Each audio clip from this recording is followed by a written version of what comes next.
Capítulo 7 da Lei de Sociedade.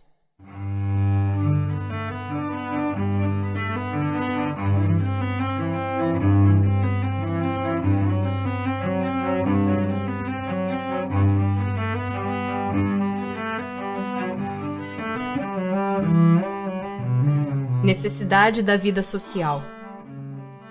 A vida social está em a natureza? Certamente. Deus fez o homem para viver em sociedade. Não lhe deu inutilmente a palavra e todas as outras faculdades necessárias à vida de relação. É contrário à lei da natureza o insulamento absoluto? Sem dúvida, pois que por instinto os homens buscam a sociedade, e todos devem concorrer para o progresso, auxiliando-se mutuamente. Procurando a sociedade, não fará o homem mais do que obedecer a um sentimento pessoal? Ou há nesse sentimento algum providencial objetivo de ordem mais geral? O homem tem que progredir.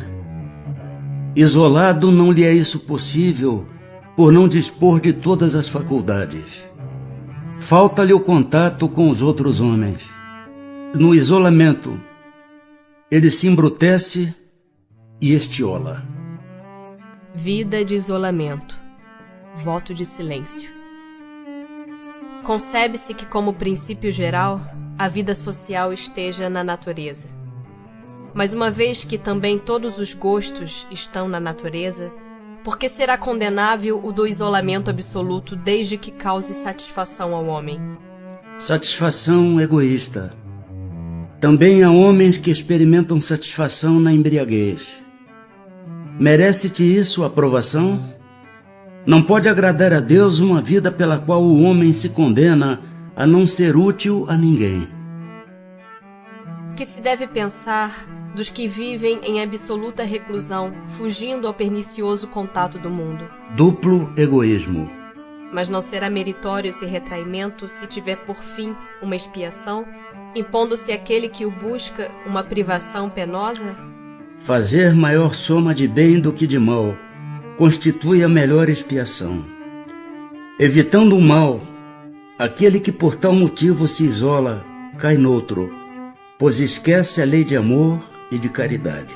Que pensar dos que fogem do mundo para se votarem à missão de socorrer os desgraçados? Esses se elevam, rebaixando-se. Têm o duplo mérito de se colocarem acima dos gozos materiais e de fazerem o bem, obedecendo à lei do trabalho. E dos que buscam no retiro a tranquilidade que certos trabalhos reclamam? Isso não é retraimento absoluto do egoísta. Esses não se isolam da sociedade, porquanto para ela trabalham. Que pensar do voto de silêncio prescrito por algumas seitas desde a mais remota antiguidade? Perguntai antes a vós mesmos se a palavra é faculdade natural e por que Deus a concedeu ao homem. Deus condena o abuso e não o uso das faculdades que lhe outorgou. Entretanto, o silêncio é útil, pois no silêncio pões em prática o recolhimento. Vosso espírito se torna mais livre e pode entrar em comunicação conosco. Mas o voto de silêncio é uma tolice. Sem dúvida obedecem à boa intenção os que consideram essas privações como atos de virtude. Enganam-se, no entanto, porque não compreendem suficientemente as verdadeiras leis de Deus. Laços de família. Por que é que entre os animais os pais e os filhos deixam de reconhecer-se desde que estes não mais precisam de cuidados? Os animais vivem vida material e não vida moral. A ternura da mãe pelos filhos tem por princípio o instinto de conservação dos seres que ela deu à luz. Logo que esses seres podem cuidar de si mesmos, ela está com a sua tarefa concluída. Nada mais lhe exige a natureza. Por isso é que os abandona, a fim de se ocupar com os recém-vindos. Há pessoas que, do fato de os animais, ao cabo de certo tempo, abandonarem suas crias, deduzem não serem os laços de família entre os homens mais do que resultado dos costumes sociais e não efeito de uma lei da natureza. Que devemos pensar a esse respeito? Diverso do dos animais é o destino do homem. Por que então quererem identificá-lo com estes?